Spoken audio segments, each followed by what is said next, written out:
प्रार्थना कैसे करें कि उत्तर जल्दी मिले। मत्ती 6:14। इसलिए यदि तुम मनुष्य के अपराध क्षमा करोगे तो तुम्हारा स्वर्गीय पिता भी तुम्हें क्षमा करेगा। मत्ती 6:5। और जब तू प्रार्थना करे तो कपटियों के समान ना हो, क्योंकि लोगों को दिखाने के लिए सभाओं में और सड़कों के मोड़ों पर खड़े होकर प्रार्थना करना उनको अच्छा लगता है।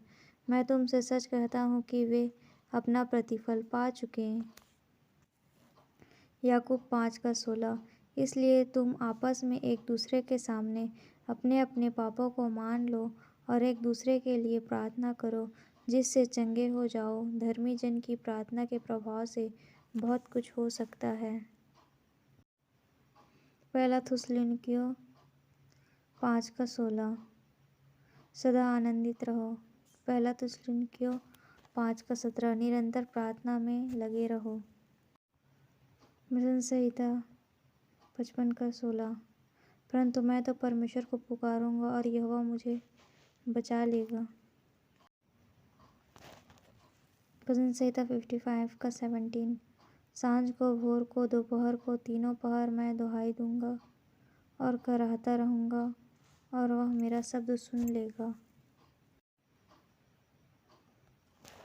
फिलिप्पियों 4:6। किसी भी बात की चिंता मत करो, परंतु हर एक बात में तुम्हारे निवेदन, प्रार्थना और विनती के द्वारा धन्यवाद के साथ परमेश्वर के सम्मुख उपस्थित किए जाएं। फिलिप्पियों 4:7।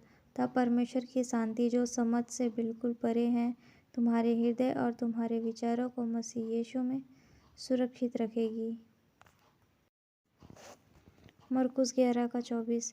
इसलिए मैं तुमसे कहता हूँ कि जो कुछ तुम प्रार्थना करके मांगो तो प्रतीति कर लो कि तुम्हें मिल गया और तुम्हारे लिए हो जाएगा। मरकुस 11:23। मैं तुमसे सच कहता हूँ कि जो कोई इस पहाड़ से कहे कि तू उखड़ जा और समुद्र में जा पड़, और अपने मन में संदेह ना करे, वरन प्रतीति करे कि जो कहता हूँ वह हो जाएगा, तो उसके लिए वही होगा।